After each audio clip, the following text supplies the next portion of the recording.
दोस्तों आज के हमारे गेस्ट हैं एक फॉर्मर सिंगर एंड होस्ट जिन्होंने 5000 से ज्यादा शोज किए हैं।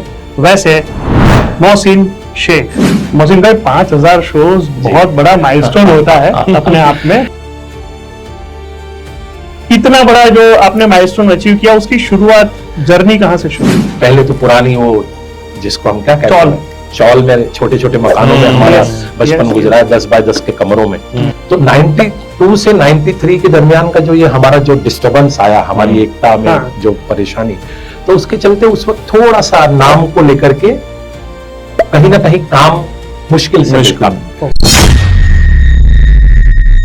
और वो जिंदगी का वो जो पीरियड था, वो जो मेरा फ्लैश था, वो बहुत डेंजरस था। मैंने यूं कहते हैं कि हमने बहुत स्ट्रगल किया, मैंने मेरी वाइफ ने। कायदा प्रोफेशनल शेफ के तौर पे सालों साल काम किया है, वो जर्नी कैसी थी? अब मेरे को काम की सख्त तलाश थी। मैंने थोड़े टाइम रिक्शा भी चलाई, ऑटो रिक्शा। जी रिक्शा चलाता था और कई बार प्रोग्राम आते थे तो रिक्शा लेकर ही प्रोग्राम करने जाया करता। बराबर। तो रिक्शा चलाई, फिर उसी दरमियान मैंने सोचा कि यार ये लाइफ नहीं है। मेरे मित्र, मेरे दोस्त हैं, वो मेरे काम में आए, बोले मेरे भाई की मोटर मैकेनिक की गैरेज है, तुम वहां जाओ, तुम्हें अभी जब तक काम नहीं सीख लेते 2-3 महीना 10 रुपया रोज देंगे। तो मैंने सोचा यार 10 रुपया रोज से होगा क्या? 300 रुपया तो मेरा घर कैसे चलाऊंगा मैं? उस वक्त 1200 रुपए किराया मकान का। बिल्कुल।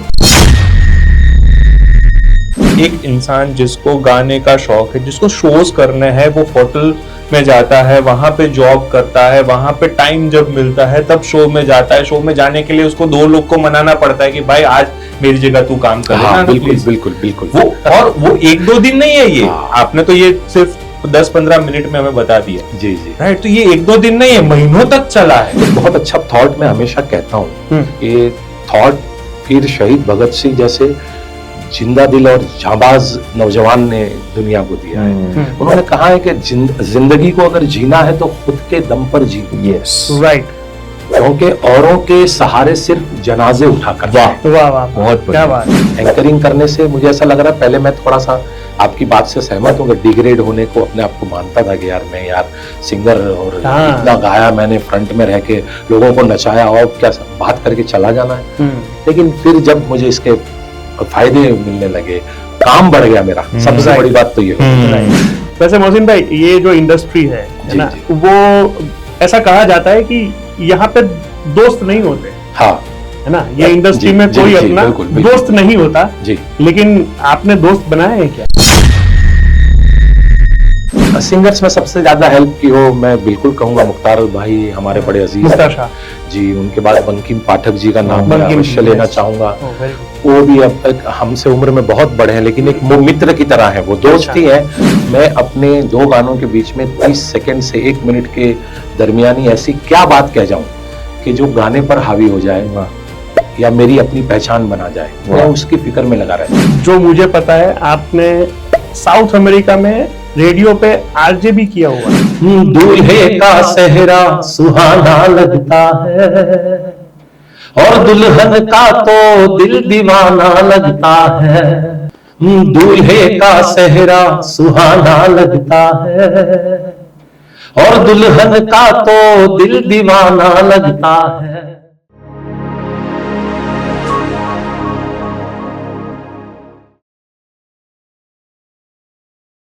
नमस्कार, मैं हूं विवेक सुरानी, एक motivational speaker and life coach.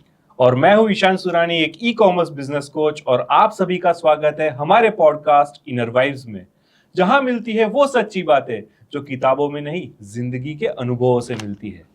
दोस्तों आज के हमारे गेस्ट हैं एक फॉर्मर सिंगर एंड होस्ट जिन्होंने 5000 से ज्यादा शोज किए हैं। वैसे मोहसिन शेख। मोहसिन भाई, स्वागत है आपका। बहुत बहुत बहुत शुक्रिया, धन्यवाद, thank you so much. Mohsin भाई 5000 शोज बहुत बड़ा माइलस्टोन होता है अपने आप में। और अक्रॉस इंडिया आपने इतने सारे शोज किए। जी जी। ये इतना बड़ा जो आपने माइलस्टोन अचीव किया, उसकी शुरुआत जर्नी कहाँ से शुरू हुई? बस ये जो ऊपर वाले का सबसे बड़ा करम है पहले तो, कि 30 साल में इतने सब शोज मैंने किए हैं। मजाक में खेल में जिसको कह सकते हैं।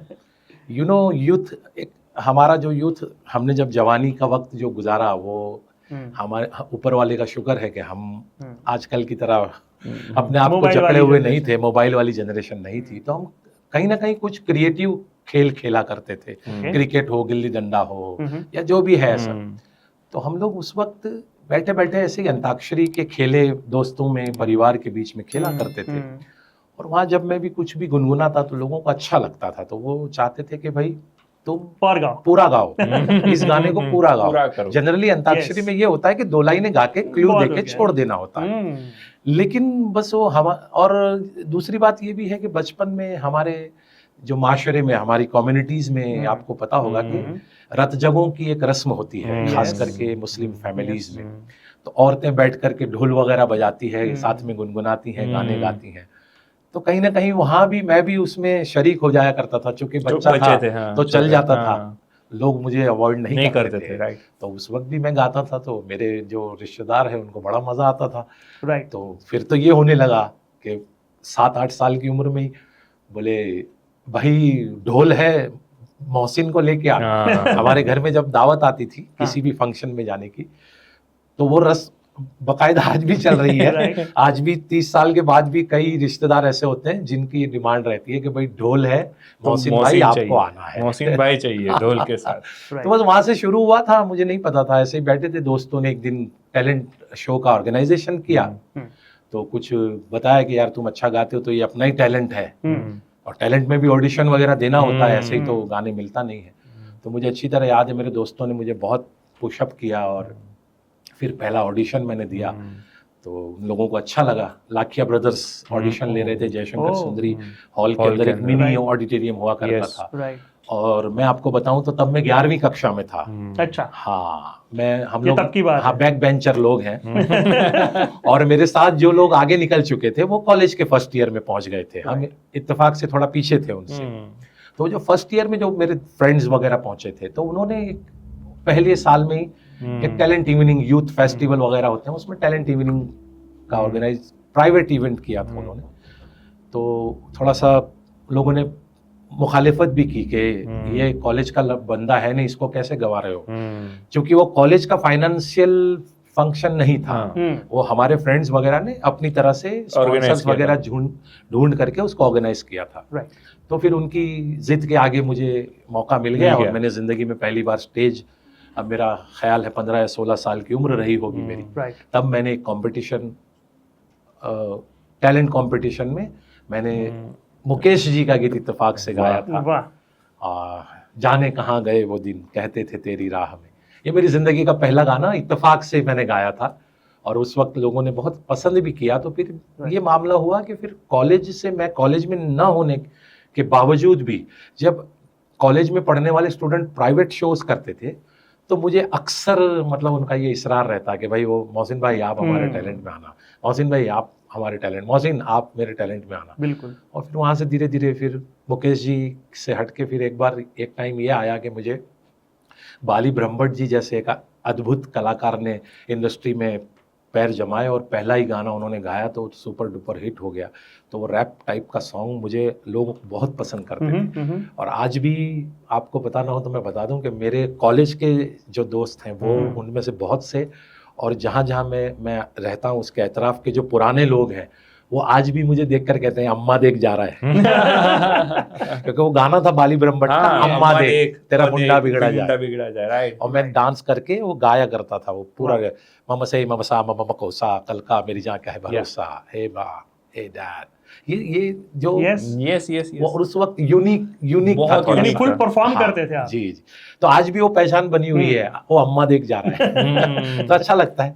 ऐसे इत्तेफाक था और आज ऊपर वाले की बड़ी मेहरबानी है कि वो फुल टाइम प्रोफेशन में तब्दील हो गया। और बहुत सारे यानी अनगिनत लोगों का स्नेह मिला है, प्यार मिला है, आशीर्वाद मिला है। यही वजह है शायद विवेक भाई कि मैं आज आपके साथ ये आपका इतना खूबसूरत पॉडकास्ट शेयर कर रहा हूँ। तो सर ये जो 11वीं कक्षा में आप पढ़ते थे, वहां से जो सिंगिंग की शुरुआत हुई जी, तो उस पे ब्रेक कहाँ पे लगी? फिर ब्रेक लगी 93 में, थोड़ा सा आपको पता होगा 92, खैर ये मतलब एक अनफॉर्चुनेट है हमारे मुल्क के लिए, और ये कई इसके बीज शायद उसी वक्त मैं तो कहता हूँ कि बोए गए थे। तो 92 में जो कम्युनल हार्मनी डिस्टर्ब हुई थी हमारे मुल्क की, तो कहीं ना कहीं वहाँ थोड़ा सा अब वो हुआ ये कि हमने ये शौक के चलते अपने कैरियर स्टडी को दांव पे लगा दिया। हमें उस वक्त इतना इल्म नहीं था कि एजुकेशन भी बहुत जरूरी है। सही है। तो कहीं ना कहीं बस ये दोस्तों की संगत में लगे थे, तो वो गाना बजाना, फिर हाई स्कूल में कॉलेज के दोस्तों से दोस्ती थोड़ी महंगी पड़ गई, कॉलेज कर नहीं पाए, HSC में हम थोड़ा सा आगे नहीं बढ़ पाए, मेरा 12th के बाद मैं फेल हो गया। तो फादर ने काफ़ी मुझे डांटा भी और बहुत परेशान भी हुआ मैं उसको लेकर के, लेकिन मेरा दिल नहीं था, क्योंकि मेरा दिल था थोड़ा ये सारी चीज़ों में। तो मैंने पढ़ाई को दरकिनार करके फिर ये चीज़ म्यूज़िक को अपना लिया। तो 92 से 93 के दरमियान का जो ये हमारा जो डिस्टर्बेंस आया, हमारी एकता में जो परेशानी, तो उसके चलते उस वक्त थोड़ा सा नाम को लेकर के कहीं ना कहीं काम मुश्किल से मिलता था कि भाई मोहसिन तक यार तुम नाम, मुझे मेरे जो वेलविशर्स थे जिन्होंने मुझे एक क्षेत्र में मतलब उंगली पकड़ के चलना सिखाया, वो मेरे बड़े अजीज मित्र भाई समान जयचंद भाई जिनका नाम है, जिन्होंने पहला मुझे प्रोफेशनल शो दिया, पहला उन्होंने मुझे सजेशन भी दिया कि कोई फर्क नहीं पड़ता, 1-2-6 महीने के लिए नाम बोले पासपोर्ट में तो चेंज नहीं करना है, स्टेज पे तुम अपना नाम बदल दो। तो बहुत सारे लोगों ने किया हुआ भी करते हैं हाँ, लोग, हाँ। तो उन्होंने वही कहा कि देखे दिलीप साहब है, हाँ। तो मैंने उनको ये कहा कि भाई वो अलग जमाने थे, अलग लोग थे और उनकी वजह भी अलग थी। हाँ। वो दिलीप कुमार जी ने दिलीप कुमार नाम अपने शौक से नहीं रखा, उनको दिलीप कुमार नाम इसलिए दिया गया कि उन दिनों कुमार का एक ट्रेंड था इंडस्ट्री के अंदर, तो वो यूसुफ कुमार अच्छा नहीं लगता था, तो देविका रानी जी ने उनको ये नाम सजेस्ट किया, जिन्हें जो लेकर आई दिलीप साहब को। तो उन्होंने ये सब मिसालें भी दी मुझे कि बहुत सारे एक्टर हैं। मैंने कहा यार वो बड़े लोग हैं, मैंने कहा नहीं, नाम के साथ खिलवाड़ नहीं करना है।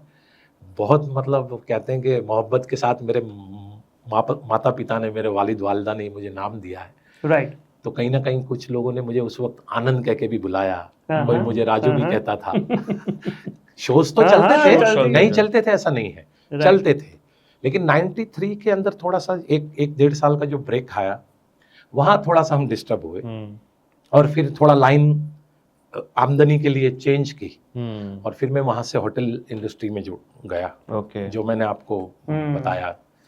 तो बस इस तरह थोड़ा सा ये वजह थी कि ब्रेक आया था 93 में। यानी जनता जिस मोहसिन शेख को पहचानती है, उनको एक टैलेंट की वजह से पहचानती है, जो है एक सिंगर और एक एंकर के तौर जी, पे। बिल्कुल बिल्कुल। लेकिन अभी जो आपने बताया वो मैंने भी आपके जो रिसर्च में पाया है वो ये है कि एक और हिडन टैलेंट है आप में, वो कुकिंग का है। जी बिल्कुल बिल्कुल। और वो छोटा मोटा वो किचन वाला कुकिंग नहीं, आपने बकायदा प्रोफेशनल शेफ के तौर पे सालों साल काम किया है। वो जर्नी कैसी थी? वो भी जर्नी बहुत अच्छी रही थी माशाल्लाह। मेरे फादर से मुझे विरसे में मिली है, ये कहूँ तो बुरा नहीं होगा। ये विरासत है? हाँ, ये विरासत है। मैं 7वीं या 8वीं कक्षा में था, 7वीं कक्षा में शायद था, 1984 की शायद ये बात है। और हमारी वालदा को, मेरी मदर को, वो पहले तो पुरानी वो जिसको हम क्या कहते हैं, चौल में छोटे छोटे मकानों में हमारा बचपन गुजरा है, 10 बाय 10 के कमरों में। तो वो घरी के अंदर एक छोटा सा वॉश एरिया हुआ करता था, जिसको हम चौकड़ी कहते थे गुजराती में, मोरी भी कहते थे। तो वहाँ आप कपड़ा धोना, बर्तन धोना, वहीं नहाना, सब कुछ वहीं होता था।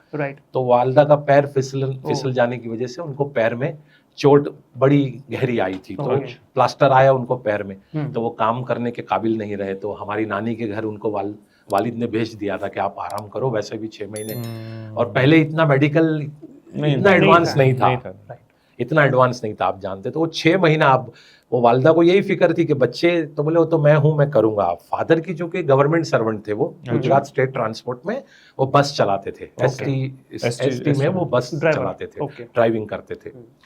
तो 1 हफ्ता मुश्किल से उनको छुट्टी मिली। फिर उन्होंने 1 हफ्ते में थोड़ा सा, क्योंकि घर का मैं सबसे बड़ा बेटा, मेरे से छोटे थे 2 भाई और 1 बहन, तो उन्होंने मुझे कहा कि बेटा देख, अभी तू चल मेरे साथ, ये सीख। बोले अभी मम्मी है नहीं तो तुमको ये तकलीफ ना पड़े, मैं जब घर में हूँ तो मैं कर दूंगा, लेकिन मैं नहीं हूँ तो जॉब पे जाऊंगा तब तुम्हें करना पड़ेगा। मैं जितना करके जा सकता हूँ करूंगा।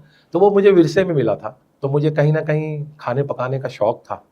तो फिर मुझे एक मेरे फ्रेंड ने मुझे ऑफर किया कि तुम अभी ऐसे ही घूम रहे हो फ्री, तो चलो अपने यहाँ एक अच्छी रेस्टोरेंट ओपन हो रही है, उसमें मैं किचन सुपरवाइजर की हैसियत से तुम्हें काम दिलाता हूँ। तो मेरी पहली होटल लाइन की जो जॉब है वो एज ए किचन सुपरवाइजर फिर वहां से मैंने इम्प्रूवमेंट किया, थोड़ा वो इंटरेस्ट तो था ही, फिर नाइफ पकड़ना सीखा, नाइफ चलाना सीखा, कटिंग प्रोफेशनली जो करते हैं लोग। अरे वाह। सब हर तरह की कटिंग, ये उंगलियों को कई बार घायल हुए हैं, लोहे की धारें बही है, लेकिन हिम्मत नहीं आ रही क्योंकि कुछ करना था।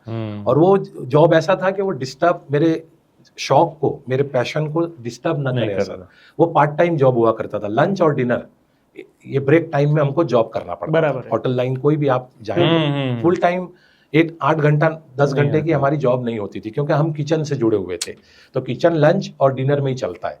तो ब्रेक होकर के हमको, तो बीच बीच में कहीं ना कहीं अगर शो आ जाता था तो वो भी करता था, आगे से एडवांस में प्लानिंग करके छुट्टी रख लें या हमारी जगह किसी और को रख लें। तो मैंने 5-7 साल में वो किचन सुपरवाइजर से लेकर शेफ तक की जर्नी है, उसको मैंने 5-7 साल में मुकम्मल की। फिर जिंदगी में एक और मोड़ आया, उसका शायद मैंने जिक्र नहीं किया आपके प्रोफाइल में। मोहब्बत हुई किसी से। अरे वाह। अरे वाह। राइट। और वो जिंदगी का मोड़ काफी परेशानियां लेकर आया। अच्छा, ओके। होता है ना जिंदगी में कि कई बार आपके पेरेंट्स को पसंद ना हो या कोई भी ऐसा हो, तो खैर ये सब चीजें, वो परिवार तो परिवार होता है, कोई गलत नहीं होता, वक्त इंसान का बुरा होता है। तो फिर अरेंज मैरिज थे नहीं, लव मैरिज थे, तो मैं थोड़ा सा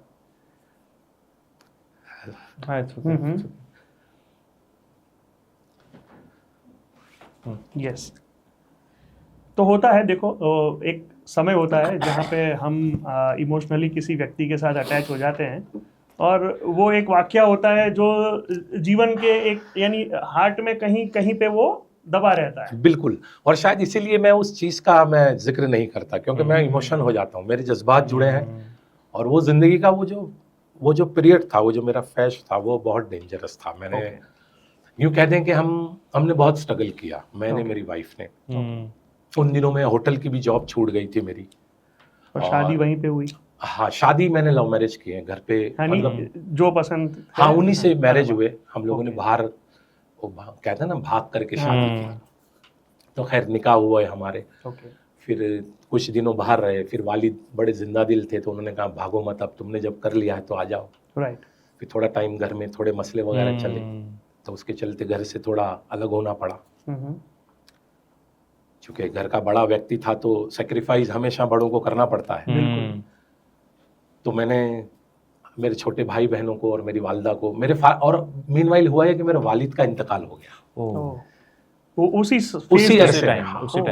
अरसे में अचानक से वो चलते फिरते थे और दिल का दौरा पड़ा, और वो 44-45 ईयर की मेरे फादर की age. Yes, very young age. तो थोड़ा घर को सेटल करना मेरे पास, मैं सच कहूं तो जिम्मेदारी थी, लेकिन वो जिम्मेदारी को संभालने की मेरे भीतर शायद समझ नहीं थी। मैं उस वक्त भी बहुत बेफिक्रा था, क्योंकि मेरा बाप बहुत जिम्मेदारी हमारे घर की संभाले हुए था, और उसने कभी हमें एहसास होने नहीं दिया कि तुमको जिम्मेदारी लेनी है। उन्होंने हमको बहुत, भले ही मतलब वो ड्राइविंग का छोटा सा जॉब करते थे, लेकिन बच्चों को पालने पोसने में उन्होंने बहुत दिल से मतलब मेहनत की। क्योंकि हर घर में रहता है वो, तभी तो एकता कपूर इतनी मशहूर हो पाई। सही। क्योंकि सास भी कभी बहू थी वाला मामला। तो थोड़ा सा अनबन रहती थी हमारी अहलिया और हमारे घर के लोगों के बीच में। तो मैंने सोचा कि भाई आप लोग टेंशन मत लो, मैं इसका रास्ता निकालता हूँ, और मैं लेट इट बी सेपरेट। तो मेरी वालिदा ने बहुत दिल से मना किया कि बेटा ये सब तो चलता रहता है। बोले हम भी कोशिश करेंगे, तुम भी उसको समझाओ थोड़ा कोशिश करके। बोले तुम कहाँ जाओगे, तुम्हारे पास अभी कुछ काम नहीं है, कुछ जॉब वगैरह नहीं है, होटल की लाइन भी तुमने छोड़ दी है। क्योंकि वो सब अफेयर जब होता है, मैरिज, प्यार में इंसान गिरता है, हाँ, तो डाइवर्जन हो जाता है, उसको सिवाय उस अगले व्यक्ति के कुछ नहीं दिखता। तो मेरा भी यही था, मैंने सब कुछ छोड़ दिया था, दांव पे लगा दिया था। बराबर है। रातों दिनों पहरे थे उसके, मेरी जहन पर, मेरे दिमाग पर, कुछ और ही गाने ट्यून होते हैं। हाँ, तो बस ये सब चलता रहता था। तो फिर इत्तेफाक ये हुआ कि बस ऐसे ही निकल गए हम लोग। कहाँ जाओगे, मैंने कहा ऊपर वाला है, बस उस जहाँ ले जाए जाएंगे। फिर कहीं शुरू के दिनों में कुछ दोस्तों के वहाँ रहे हम। फिर एक छोटा सा मकान ढूंढा हमने किराए पर। तो वो भी डिपॉजिट वगैरह देने का मसला आया, तो इंटरेस्ट पे पैसे लिए। कुछ जानने वालों से। फिर ऐसे करके हमने एक नई जर्नी की शुरुआत की मेरी लाइफ में। तो फिर मैं जॉब करता था एक मोटर मैकेनिक का काम सीखने के लिए। अच्छा। हाँ, क्योंकि मुझे तो वो होटल वाला काम वो फिर खत्म हो नहीं गया? वो खत्म हो गया, क्योंकि वो फिर मैं जब दोबारा गया तो वो इतनी मजा भी नहीं थी, और लोग मतलब वैक्यूम जो था वो भर चुका था कि भाई अब तुम्हारी जगह, अब यार जब अब मेरे को काम की सख्त तलाश थी, तो एक दोस्त ही मेरा मददगार बना। उसने कहा मेरे बड़े भाई का ऑटो गैरेज है, तुम वहां जाओ। मैंने थोड़े टाइम रिक्शा भी चलाई, ऑटो रिक्शा। जी, मैं रिक्शा चलाता था और कई बार प्रोग्राम आते थे तो रिक्शा लेकर ही प्रोग्राम करने जाया करता। बराबर। तो रिक्शा चलाई, फिर उसी दरमियान मैंने सोचा कि यार ये लाइफ नहीं है। तो मेरे मित्र, मेरे दोस्त हैं, वो मेरे काम में आए, बोले मेरे भाई की मोटर मैकेनिक की गैरेज है, तुम वहाँ जाओ, तुम्हें अभी जब तक काम नहीं सीख लेते 2-3 महीना 10 रुपया रोज देंगे। तो मैंने सोचा यार 10 रुपया रोज से होगा क्या, 300 रुपया तो मेरा घर कैसे चलाऊंगा मैं। उस वक्त 1200 रुपये किराया मकान का। बिल्कुल। लेकिन ऊपर वाले की दया हुई कि साथ में मोटर मैकेनिक का काम सीखता था, हफ्ते 10 दिन में एक आध प्रोग्राम आ जाता था, 150-200 रुपये वहां से आ जाते थे, महीने के 3-4 प्रोग्राम हो गए तो 500-600 ये आ गया। ऐसे करके धीरे धीरे चलाया, जिंदगी को स्टेबल करने की कोशिश की। और बस माँ बाप की दुआएं, आप सबका प्यार है कि वो बहुत डेंजरस जो वक्त था, मतलब जिसकी मैं मतलब सोच भी नहीं सकता हूँ, ईश्वर ऊपर वाला किसी को भी उस वक्त, वो सब निकला। और फिर वहीं जहाँ मैं मोटर मैकेनिक का काम करता था, वहाँ मुझे मुख्तार शाह, जिनका नाम बहुत ज़रूरी है लेना, वो उनसे मेरी मुलाकात हुई, और वो मेरी लाइफ का एक टर्निंग पॉइंट मैं कह सकता हूँ। 98 में। और उन्होंने मुझे ऑफ़र, चूँकि उनके ग्रुप बहुत सब ग्रुप अब्रॉड जाया करते थे, तो उन्होंने मुझे ऑफ़र किया कि तुम्हारे पास पासपोर्ट वगैरह है? मैंने कहा हाँ है। तो चूँकि थोड़ा गुस्सेल स्वभाव का था मैं उस वक्त, तो कुछ लोगों से मेरी अनबन भी थी, क्षेत्र के कुछ लोगों से। तो उन्होंने वो भी क्लियरिफिकेशन किया कि यार यहाँ कुछ आर्टिस्टों को ये प्रॉब्लम है। तो बोले यहाँ प्रॉब्लम, वहाँ साथ में रहना है, एक कमरे में सबको साथ रहना है, 3 महीना रहना है, तो कुछ परेशानी न करना। हाँ, तुम श्योरिटी दोगे तो ही। मैंने कहा नहीं, मैं पक्की श्योरिटी देता हूँ, मैं सब कुछ बर्दाश्त कर लूँगा, बस मुझे अभी काम की तलाश है, पैसों की ज़रूरत है, आप मुझे काम दीजिए और मैं आपको शिकायत का मौका नहीं दूंगा। और मैंने भी अपने आप को खूब बदला उस वक्त। सच बोलने की बहुत बुरी आदत थी, उसमें कहीं ना कहीं बदलाव लाया। थोड़ा गुस्सा हो जाता था छोटी छोटी बातों पर, उसमें बदलाव लाया। और वो जो 3 महीने का, यूँ समझ लीजिए, वो मेरा ट्रेनिंग पीरियड था जब मैं पहली बार यूके गया, लंदन। अलग अलग लोग थे, भिन्न भिन्न ज्ञाति के लोग, भिन्न भिन्न जाति के लोग, उनके बीच रहा और बहुत सीखा उस वक्त भी। और बस लाइफ ने वहाँ से लेसन देना शुरू किया। तो आज तक ऊपर वाले का बड़ा करम, ईश्वर की बड़ी मेहरबानी, कृपा खुदा की, कि चल रहा है। बहुत नहीं, वेरी इंटरेस्टिंग। और एक फेज होता है जो हर इंसान को अपने जीवन में पार करना होता है, एक स्ट्रगल होती है, और जो व्यक्ति उसे सही तरीके से, सही ढंग से पार कर जाता है, ऊपर वाला छप्पर फाड़ के देता है। बिल्कुल बिल्कुल। और कहीं ना कहीं इसमें अपनों का साथ भी बहुत ज़रूरी होता है। और मेरे लिए कहीं ना कहीं ये चीज़ बिल्कुल मैं कह सकता हूँ कि अपनों ने बहुत सेक्रीफाइस किया मेरे लिए। जैसे मेरे फादर की इंतकाल के बाद बड़े बेटे का घर से निकल जाना तो मेरे छोटे भाई बहनों के लिए भी मुश्किल घड़ी। ट्रू। क्योंकि वो इस काबिल कौन मैनेज करेगा। हाँ। लेकिन उन्होंने भी कहीं ना कहीं ऊपर वाले पे भरोसा रखा और मेरे डिसीजन में मुझे साथ दिया। बहरहाल हम चाहते थे ये कि मोहब्बत रहे। बिल्कुल। आज हम बड़ी मोहब्बत से मिलते हैं। अगर उस वक्त ज़्यादा रहते, कोई बड़ा इश्यू हो जाता, तो हो सकता है कि शायद, तो ये सब कुछ डेस्टिनी तय करती है, लिखा होता है, बस वो अपने वक्त पे होता है। तो वो जो मेरा जो स्ट्रगल पीरियड था, उसमें कहीं ना कहीं बिल्कुल मेरे फैमिली ने भी साथ दिया।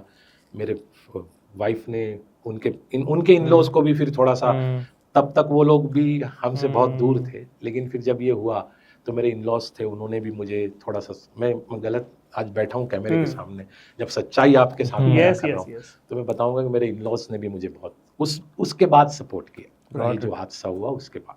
वैसे मोहसिन भाई, ये जो हमारा पॉडकास्ट है इनर वाइब्स, उसका इंटेंशन भी वही है कि हर एक व्यक्ति के भीतर में ना एक स्ट्रगल फेस किया हुआ एक पार्ट होता है। जी। और आज की जो सफलता है जी, वो पहले से नहीं होती। हाँ, नहीं होती, है ना? बेशक बेशक। हर व्यक्ति सीधा 1000वें स्टेप पे नहीं चढ़ता, पहले एक नंबर से जी, करके जी। वो 1000 पे जी पहुंचता है। जी जी। तो इनर वाइब्स वही आज लोगों के सामने लाने की कोशिश करता है हाँ कि हर एक व्यक्ति में एक जज्बा था, एक जुनून था कुछ करने का, और वहीं से वो सफल हुआ है। बिल्कुल बिल्कुल, और जुनून ही बहुत ज़रूरी होता है किसी भी चीज़ को हासिल करने के लिए। इंसान के पास पैशन का होना, Right. जुनून का होना, एक मतलब लक्ष्य का होना बेहद बेहद ज़रूरी जरूरी है। है। अगर वो नहीं है तो ज़िंदगी में आप कुछ नहीं कर पाएंगे। एग्जैक्टली। और मैं ये देख रहा हूँ कि आपकी जो जर्नी आपने बताई है, जी। तो अभी के बच्चे जो हैं वो छोटी छोटी बातों की वजह से भी बहुत उसको स्ट्रगल बोलते हैं। हाँ, नहीं।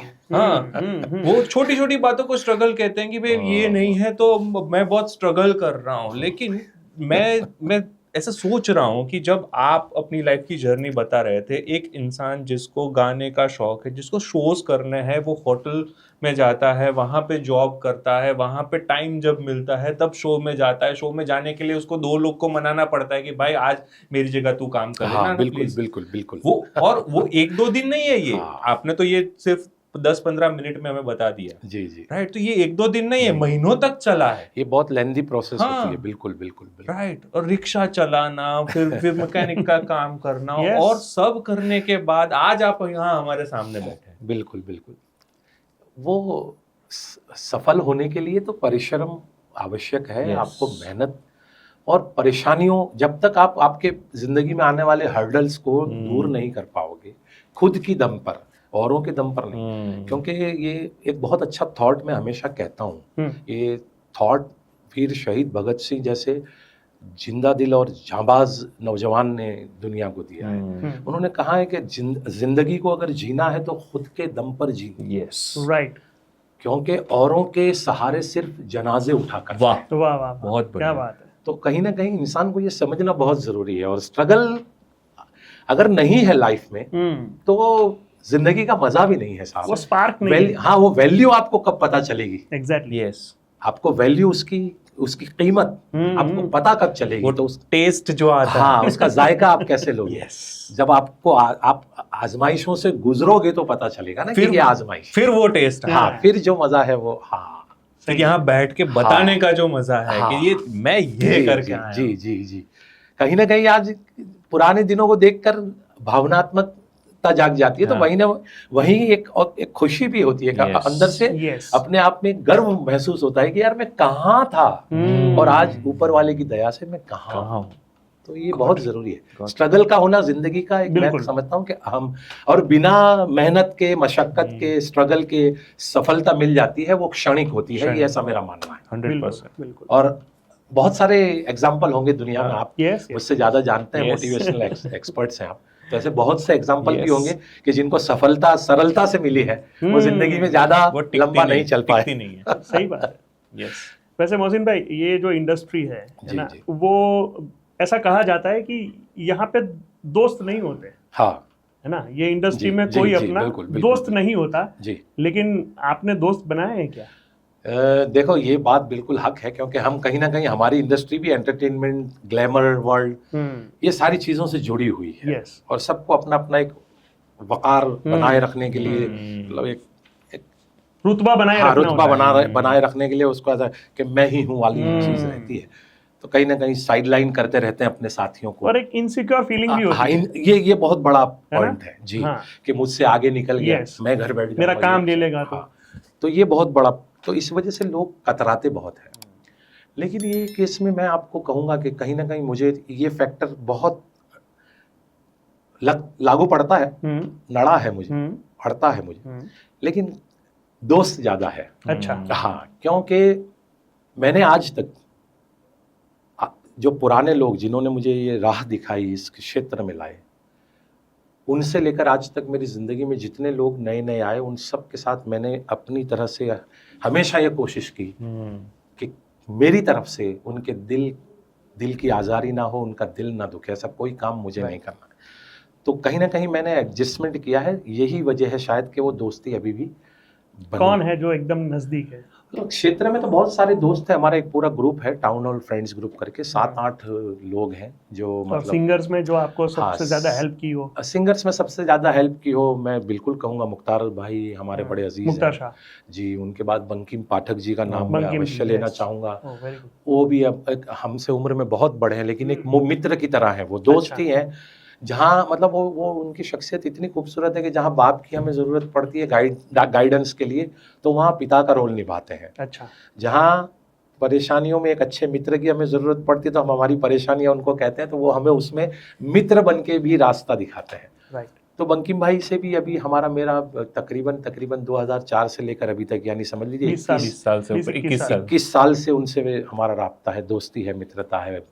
एक मेरे पुराने दोस्तों में मैं लंदन जिनके साथ काफ़ी टूरिंग किया, ऐसा एक मितेश देसाई रिदमिस्ट है, वो मेरा बड़ा अच्छा मित्र है। आज भी मोहब्बत से, काम भले हम साथ ना करें लेकिन जब भी मिलते हैं तो बड़ी मोहब्बत से मिलते हैं। विश्वनाथ है, फिर हमारा पूरा एक ग्रुप है टाउन हॉल फ्रेंड्स ग्रुप, उसमें हर उम्र के लोग हैं। अच्छा। मेरे साथ जर्नी शुरू करने वालों से लेकर के हमारे सीनियर लोग भी हमारे साथ बैठते हैं, बड़े हैं हमसे काफ़ी, हमारी पहले की पीढ़ी के लोग हैं, 70 साल 75 साल के आर्टिस्ट हैं, लेकिन वो भी हमारे से दोस्ती बनाए। वाह। क्यों? उसकी वजह ये कि हम ख्याल है सब सबको अपने आर्ट पर और अपने ईश्वर पर भरोसा है, इसलिए हम साथ हैं। अदरवाइज इंसान को ये रहता है कि पहले तो खुद की जात पे भरोसा नहीं होता, अपनी कला पे, अपने क्या कहते हैं हुनर, अपने काम पर उसको भरोसा नहीं होता, और इसीलिए शायद वो बरगला सा जाता है कि यार ये आगे कुछ हो जाएगा तो देखिए अमिताभ बच्चन एक ही बन सकता है, दिलीप कुमार एक ही है ना। इतने सारे इंडस्ट्री में लोग हैं, कोई दिलीप साहब की जगह ले पाए नहीं, शाहरुख खान की जगह, अमिताभ बच्चन साहब की कोई जगह ले पाए। तो ये इंसान को समझना चाहिए, ईश्वर ने आपको बनाया, यूनिक आपको बनाया है, आपके जैसा दूसरा भले ही शक्लो सूरत का होगा, लेकिन जो कैलिबर आप में है, जो शक्ति आपको दी है, ईश्वर ने दूसरे को नहीं दी। तो आपको घबराना नहीं है, बस कंपटीशन तो कहाँ नहीं है साहब, घर में कंपटीशन है आजकल तो सगे भाइयों में। सही है, सही है। तो मोहसिन भाई, आप सिंगिंग की बात कर रहे हैं, आपने ये भी कहा कि सिंगिंग इज योर पैशन, आपको म्यूजिक में इंटरेस्ट था इसलिए आप इस फील्ड में आए।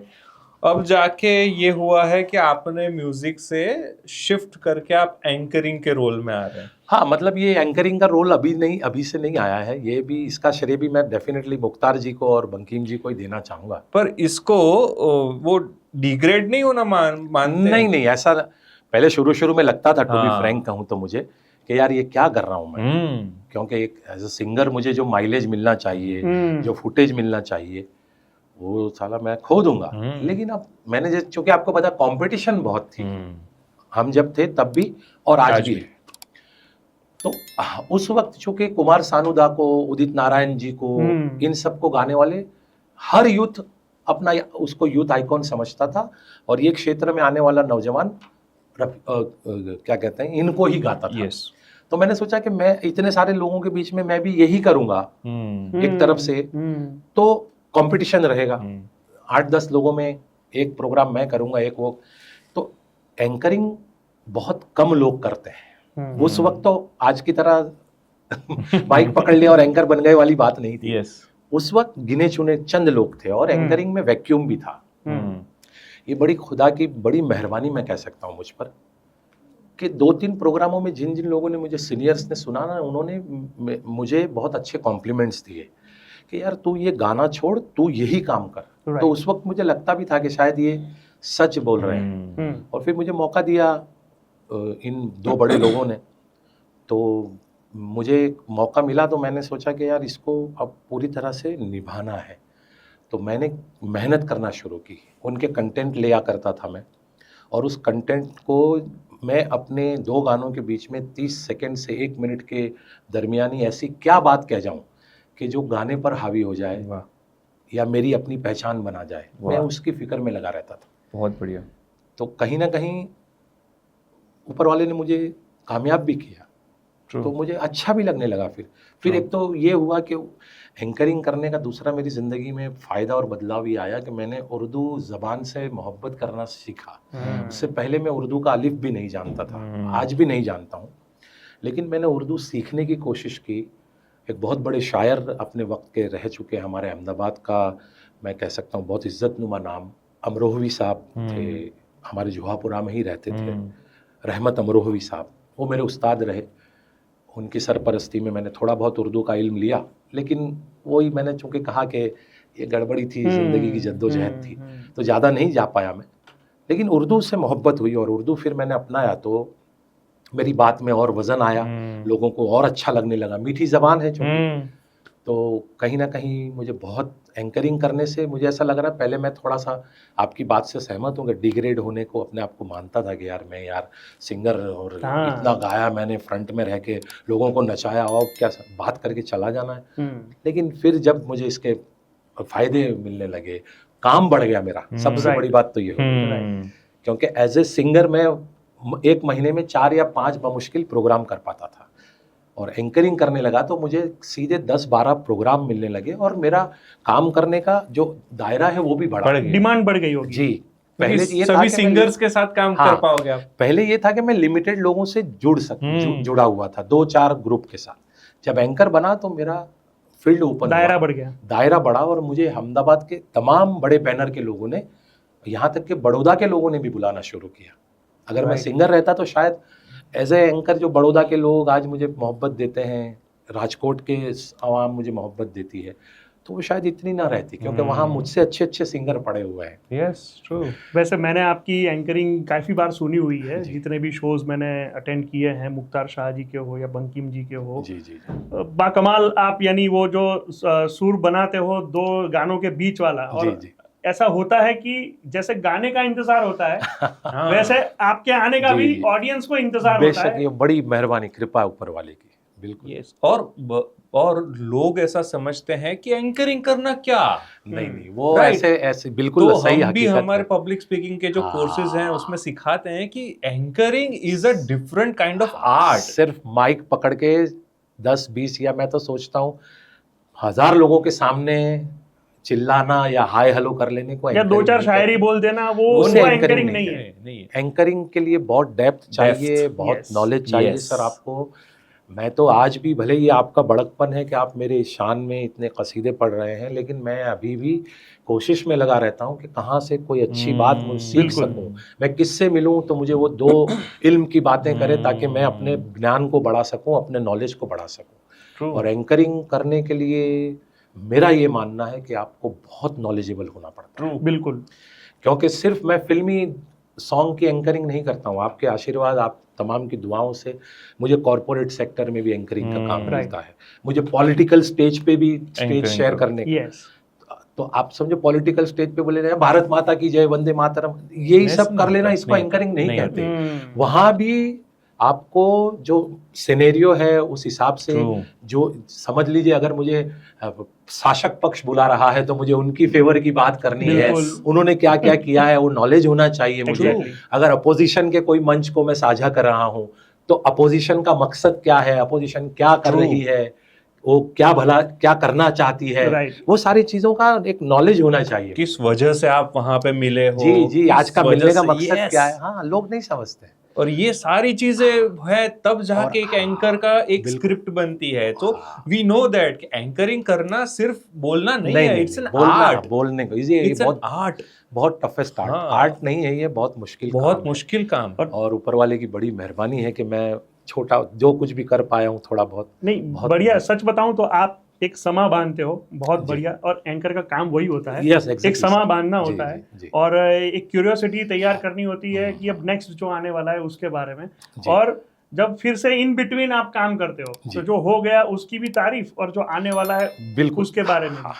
पर वो आपके लिए गाना भले 6-6 मिनट का, 8-8 मिनट का होगा, आपके लिए सिर्फ मात्र 30 सेकंड या 45 सेकंड होती है, मैक्सिमम 1 मिनट, और उसी में छा जाना होता है। बिल्कुल बिल्कुल। तो वो 45 सेकंड्स आपके है ना, वो ही आपको निभाने हैं, और वहां पे कैसे जीतना है ना, वो हम सिखाते हैं हमारे ट्रेनिंग में। क्या बात है, क्या बात और आप तो बहुत बढ़िया, बहुत बाकमाल करते हो और बहुत मजा आता है। जी। और प्राउड भी होता है कि बहुत अच्छे से आप जो करते हो नहीं, आप लोगों समा की बांध देते हो, बहुत मजा आता है। मोहब्बत है।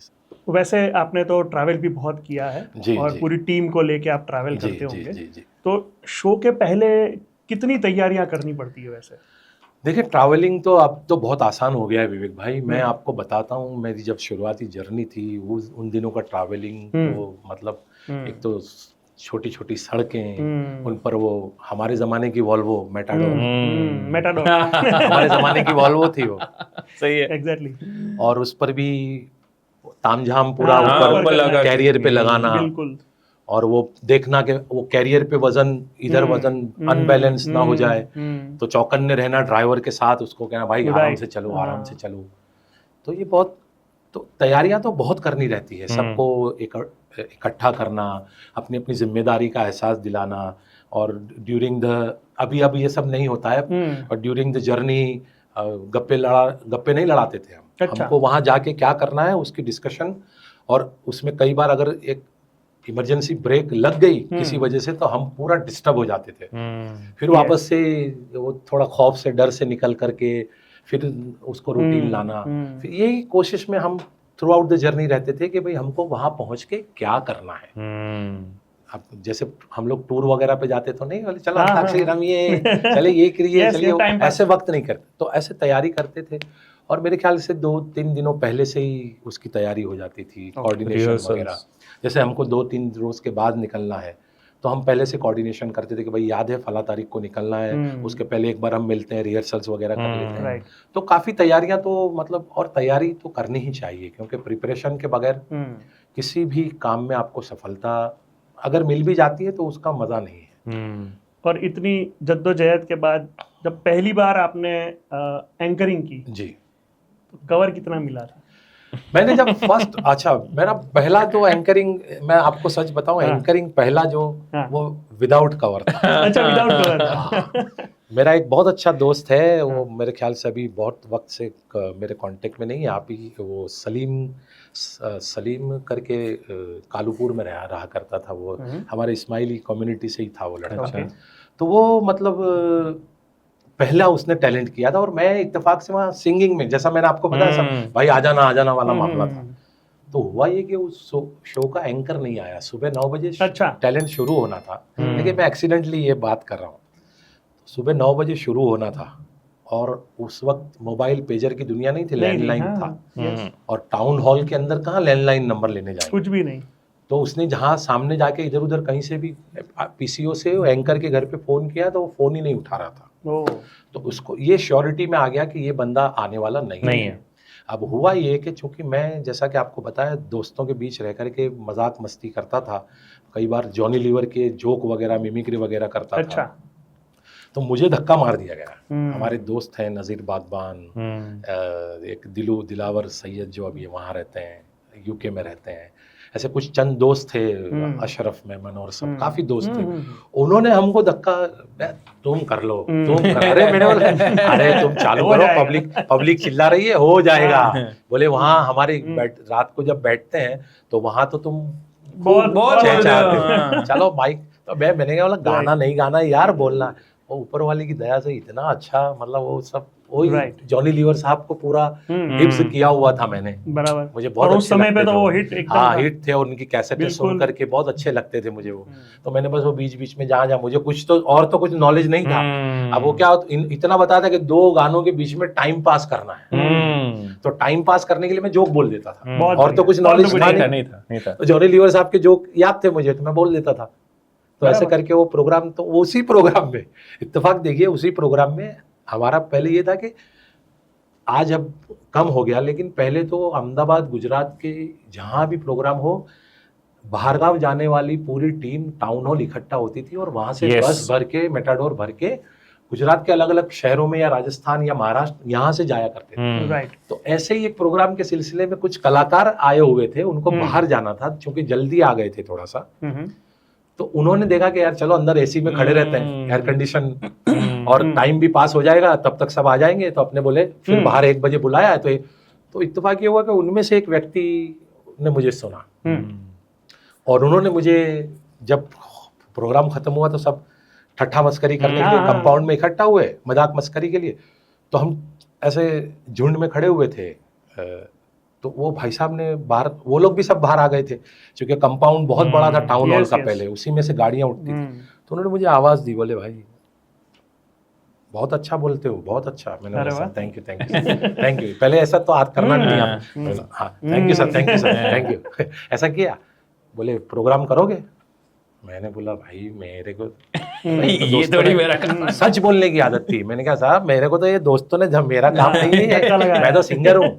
अरे बोले यार तुमको हमारे भी भरोसा नहीं है, बहुत अच्छा बोलते हो, चलो मेरा ये प्रोग्राम है फला तारीख को, लिख लो पेमेंट, अरे लिख लो डेट, और तुमको 125 रुपया दूंगा मैं। तो पहले शो में तो कुछ नहीं मिला, लेकिन वो टैलेंट जहां से मुझे मौका दिया जिसने, उसने मुझे 125 रुपीस का कवर दिया था। और मैं हमारे घर से सरखेज जुवापुरा से 3 बस बदल करके ओढ़व फायर स्टेशन गया था उन दिनों मतलब 90s की मैं बात कर रहा हूँ। 125 रुपए से सफर शुरू हुआ। जी 125 से सफर शुरू हुआ और आज चल रहा है। वैसे आपने जॉनी लीवर की बात करी जी, आज की तारीख में भी जॉनी भाई जितनी भी बार आप देखो मजेदार जबरदस्त कॉमेडी करते हैं। इतना जिंदा दिल शख्सियत के मालिक है, इतना बड़ा शख्स, इतना डाउन टू अर्थ है। मेरा इत्तेफाक रहा कि ये बात मैंने उनके साथ लंच करते करते साझा की थी। ये भी खुशकिस्मती मेरी रही। हम लोग न्यूयॉर्क की सरजमी पर मिले थे। अच्छा। न्यू जर्सी रॉयल आल्बर्ट, वहाँ एक बहुत बड़ा ऑडिटोरियम है जहाँ हमारा शो था और उसके ऊपर होटल भी है। तो वहाँ जॉनी भाई ठहरे हुए थे। अच्छा। किसी फिल्म के सिलसिले में जॉनी लीवर, जिमी शेरगिल और प्रीति जांगियानी, ये 3 कलाकार, और उनके साथ राजपाल यादव भी थे। तो ये लोग आए हुए थे वहाँ, और ब्रेकफास्ट करने के लिए, आपको चूंकि पता होगा किसी भी होटल में जाएंगे तो सुबह मॉर्निंग ब्रेकफास्ट बुफे रहता है। तो हम लोग ब्रेकफास्ट करते करते बैठे हुए थे और अचानक जॉनी भाई की एंट्री हुई। और बंकिम भाई को वो पहचानते थे। ओके। तो जैसे ही उन्होंने देखा, ओ बंकिम भाई, अरे શું છે મજામાં છે, गुजराती। तो फिर बंकिम भाई के पास, चूंकि वो तो हैंडीकैप है, तो बंकिम भाई के पास वो आए। बंकिम भाई ने हम सबसे पहचान करवाई, हमने उनसे बात की और मैंने उनको कहा कि सर मैं आपका बहुत ज़बरदस्त फ़ैन हूँ। और मैंने उस्मान बाटली, सुलेमान खाटली, मैंने बोला मैंने इतना चलाया है आपका, तो बहुत राजी हो गए। उनका एक आइटम था, उस्मान बाटली, सुलेमान खाटली, इन दोनों कैरेक्टरों को पकड़ के एक आइटम उन्होंने एक बहुत अच्छा पूरा मिमिक, वो जब वो आपको बताओगे वो स्काईलैब करके चलती थी। हाँ, स्काईलैब करके कुछ अमेरिका ने कुछ एक उपग्रह सैटेलाइट लॉन्च किया था और वो डिसलोकेटेड हो गया था और वो बोले कहीं भी गिर सकता है, इधर गिरेगा उधर गिरेगा, कहाँ गिरेगा। तो बम्बई में बोले 2 भाई लोग भी टेंशन में आ गए, बोले उस्मान घाटले क्या बोल रहा, सुलेमान बाटली बोले सुना स्काईलैब गिरने वाला है, ऐसा करके पूरा बनाया था। बहुत इंटरेस्टिंग था। तो he is a very good, मतलब ऐसा इंसान मैंने इतनी ऊंचाई पर होने के बावजूद। सूरत में ना हमारा एक ट्रेनिंग प्रोग्राम था जी, और हम पता चला पापा को कि इसी होटल में, वो 5 स्टार होटल था जी जी, तो उसी होटल में जॉनी लीवर आए हुए थे किसी काम की वजह से।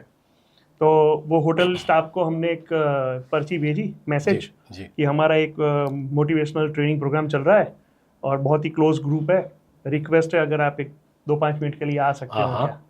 तो हमने तो भेज दिया, अभी आएंगे नहीं आएंगे पता नहीं है, अभी हम ऐसे ही। फिर तो हमारा टी ब्रेक हुआ जी, तो टी ब्रेक हुआ और अचानक से दरवाजे खुले और जॉनी लीवर की एंट्री हुई। क्या बात है, क्या बात। और सरप्राइज और जब आए तो इतने सीरियस चेहरा, उनको पता है ना उनका चेहरा एकदम से सीरियस है और हाँ एकदम राइट। और फिर आने के बाद जैसे ही सबको मिले और जैसे ही उनके चेहरे पे स्माइल आई ना, माइंड ब्लोइंग। उन्होंने 15 मिनट हमको दिए, नहीं, बहुत बढ़िया तरीके से सबको मिले। जीनियस गाय एंड जेंटलमैन गाय हम कह सकते, क्योंकि उन्होंने देखे उन्होंने भी तो ये उनके स्ट्रगल को आप सुनोगे तो मतलब उसके सामने तो हमारा स्ट्रगल कुछ नहीं, कुछ ये सब प्रेरणा स्रोत है। गुड, ट्रू, ये सब लोग हमारे लिए प्रेरणा स्रोत हैं। ज्यादातर जितने भी म्यूजिकल शोज होते हैं जी, वो मेल लीड वाले ज्यादा होते हैं। जी जी जी। तो फीमेल लीड वाले म्यूजिकल शोज भी आपने होस्ट किए हैं क्या? हाँ, ये मेरी खुशकिस्मती रही। मतलब ऐसे अनफॉर्चुनेटली ऐसे ज्यादा बैनर वो लंबे चलते नहीं हैं। पहले एक दौर अलग था, मिलन सिंह नाइट, प्रमिला दातार नाइट, ऐसे सब पहले वो फीमेल ओरिएंटेड शोज होते थे और वो अपने दम पे पूरा शो अपने कंधों पर रखकर वो दोनों, और भी बहुत सारी, वंदना वाजपेयी जी थी, उनके नाम से बैनर शो हुआ करते थे। तब मेरी शुरुआत थी और मैं उनको उनके पास उनके शोज में कुछ ना कुछ सीखने के लिए जाता था, क्योंकि वहाँ उनके साथ बम्बई से बड़े बड़े कलाकार as a anchor, Sudesh Bhosle ji को मेरी खुशकिस्मती रही कि मैंने आज भी सीखते हैं, मेरे शुरुआती दिनों में उनसे बहुत सीखा है। तो वो मेलोडी मेकर्स में एंकरिंग करने आया करते थे अहमदाबाद। एक ऐसे ही ग्रेट आर्टिस्ट थे माधव मोगे जी, वो भी एंकरिंग करने आया करते थे। फिर एक बेहतरीन और लाजवाब शख्सियत, उनका तो मतलब कोई, मुझे उनका अंदाज तो आज भी जहन में बस गया है, उनके बोलने की छटा, उनका स्टेज पे चल के आना और वो बोलते बोलते वापस जाना, और जो डेप्थ थी आवाज में, बेस था, ऐसा लगता था कि स्पीकर अभी फट करके बाहर आ जाएगा। इस्माइल आमला साहब, अच्छा, ग्रेट एंकर, उनसे भी बहुत कुछ सीखा मैंने। तो 2-3 ऐसे बैनर हैं जिनको मैंने होस्ट किया है, अभी भी वो लोग करते हैं प्रोग्राम, लेकिन अब चूंकि चलन थोड़ा बदला है, फीमेल एंकर्स आई हैं, तो अब उनके एंकर में, उनके शोज में फीमेल एंकर रहती हैं। जैसे कि साल में कभी कभी दक्षा जी अपना वन वुमन शो करती हैं, मैं और मेरी आशा, उसको मैं होस्ट करता हूँ। वो सिलसिला आज भी बरकरार है। एक बहुत अच्छी हमारी अहमदाबाद की सिंगर है ज्योति क्रिश्चियन जी, उनके नाम से नाइट चलती है, ज्योति क्रिश्चियन नाइट। उनके शो शुरुआती जब उन्होंने किया था, तब से मैं उनके साथ जुड़ा हुआ था। फिर एक बहुत अच्छी एंकर हमारी मित्र तो नहीं कहेंगे, छोटी बहन के जैसी है मेरी, परिशी वर्मा करके, अभी वो उसको होस्ट करती है जब। और भी जैसे हमारी एक बहुत अच्छी कलाकार है आनल वसावड़ा, वो अपना नाम का बैनर चलाती है। तो वो कभी कभी पहले जब शुरू में शो करती थी तो 1-2 प्रोग्राम हमने उनके भी होस्ट किए। अभी क्या है कि अब फीमेल एंकर्स हमारे क्षेत्र में पहले गिन के 1 या 2 लोग थे। जयश्री जी थी, बहुत रिस्पेक्टेड जयश्री नायक जी, जो बंकिम जी के साथ कई सालों तक जुड़ी रही। ऐसी एक बहुत रिस्पेक्टेड व्यक्ति थी डॉक्टर मीनाक्षी ठाकर, जो डॉक्टर कमलेश अवस्थी जी के साथ थी। तो ये 2 लेडी के अलावा पहले कोई फीमेल एंकर का चलन नहीं था। और वो दोनों फिक्स थे, फिर वो दोनों उनके अलावा किसी के साथ शो भी नहीं करते थे। तो ये था कि अब तो बहुत सारी, जैसे परिशी हैं, बहुत अच्छा करती हैं, एक लिपि ओझा करके एक बहुत अच्छी वो मतलब कवियत्री भी है और एंकरिंग भी अभी कर रही हैं काफ़ी शोज़ में। तो अभी फीमेल का चलन हो गया है, तो अभी अब फीमेल ओरिएंटेड प्रोग्रामों में हमको ज़्यादा मौके नहीं मिलते। सही है, ट्रू, राइट। वैसे जो मुझे पता है, आपने साउथ अमेरिका में रेडियो पे आरजे भी किया हुआ है। जी हाँ, ये बहुत मेरे लिए खुशी की बात है कि हम तो ऐसे इत्तेफाक से प्रोग्राम करने गए थे, स्टेज शो वगैरह करने गए थे। तो वहाँ जो Irwin Chinko is a managing director of Amor FM that time, जब हम गए थे तब, तो वो एज अ गेस्ट आए हुए थे हमारे शो में। और उन्होंने मुझे सुना, मैं एज अ एंकर ही गया हुआ था। और मुकेश जी के कुछ 2-4 गीत मुझे वहाँ गाने का मौका मिलता था, और किशोर कुमार के सिंगर भी थे वहाँ पर, और बंकिम जी का वो बैनर लेकर हम गए थे सूरीनाम में। तो उन्होंने हमको सुना, तो उन्होंने हमारे प्रमोटर से, मुझसे डायरेक्ट बात नहीं की, उन्होंने हमारे प्रमोटर को कहा कि ये लड़के को, मैं चाहता हूँ कि ये लड़का मेरे रेडियो के लिए काम करे। बोले इसकी आवाज़ जो है वो, तो बोले तुम मेरी बात करवा सकते हो। तो ये दूसरे दिन की बात है, शो ख़त्म हो जाने के बाद की नहीं, नेक्स्ट डे। तो हमारा जो दिनेश मालू करके जो हमारे नेशनल प्रमोटर थे, उन्होंने बंकिम जी को, चूंकि हमारे कांटेक्ट में नहीं रहते ना, वो ग्रुप लीडर के कांटेक्ट में रहेंगे, तो दिनेश मालू जी ने बंकिम जी को फ़ोन किया और फिर उनके ज़रिए मुझसे बात करवाई और कहा कि भाई मेरी तरफ से परमिशन है, पर मैं तो 1 महीना ही रुकूंगा यहाँ पर, फिर बाद में मैं, तो बोले जितना टाइम आप यहाँ हैं, आप हमारे लिए खुशी की बात रहेगी, आप अमोर FM के लिए काम करें। तो मैंने 20 दिन एटलीस्ट, क्योंकि वो महीने के दरमियान हमारे वीकेंड में सैटरडे संडे शोज थे, तो ट्रैवलिंग भी करना रहता था। तो और मैं इवनिंग का शो होस्ट करता था वहाँ, शाम का, क्योंकि दिन भर की थकान जब ओढ़ के आदमी अपने घर जाता है, तो वो FM जो है वो वहाँ कार में स्टीरियो में बहुत चलता था, बहुत चलता है, अभी भी बहुत चलता है। तो मुझे शाम के स्लॉट उन्होंने अलॉट किए थे, 5 बजे से लेके 7 बजे तक 2 घंटा, 2 कार्यक्रम 1-1 घंटे के मैं करता था, पुराने गीतों के, हाँ प्राइम टाइम। और उसमें एक प्रोग्राम करता था फोन कॉल लेकर के, जो मैं 7 से 8 के दरमियान करता था। फोन कॉल लेता था मैं लोगों के और उनसे बातें करता था, उनकी फरमाइश, हेलो फरमाइश करके जैसा चलता है उसी तरह का प्रोग्राम। और वो मैं थोड़ी बहुत उसमें सीखा भी था, वहाँ की जो लैंग्वेज है। हाँ, यू लेस्तराइन अमोराफा, हाँ आप सुन रहे हैं अमोर एफएम। फिर वो सब थोड़े बहुत वर्ड मुझे सिखाए थे, आदाब कैसे करना, नमस्कार, अभी तो जो के जहन से निकल चुके हैं। तो और इतना साफ सुथरा हिंदी उर्दू बोलता था, तो वहाँ के लोगों को बड़ा अच्छा लगता था, क्योंकि वहाँ जितने एंकर थे वो मिक्स भाषा का प्रयोग करते थे, थोड़ी फ्रेंच, थोड़ी डच, थोड़ी उनकी वहाँ की जो तारी तारी लैंग्वेज है जो इंडियन कम्युनिटी में बोली जाती है, इंडियन जो बसे हैं वहाँ जाकर, और थोड़ी बहुत इंग्लिश, तो मिक्स मिश्रण होता था भाषाओं का। और उसके सामने मैं शुद्ध भारतीय भाषा को लेकर गया था।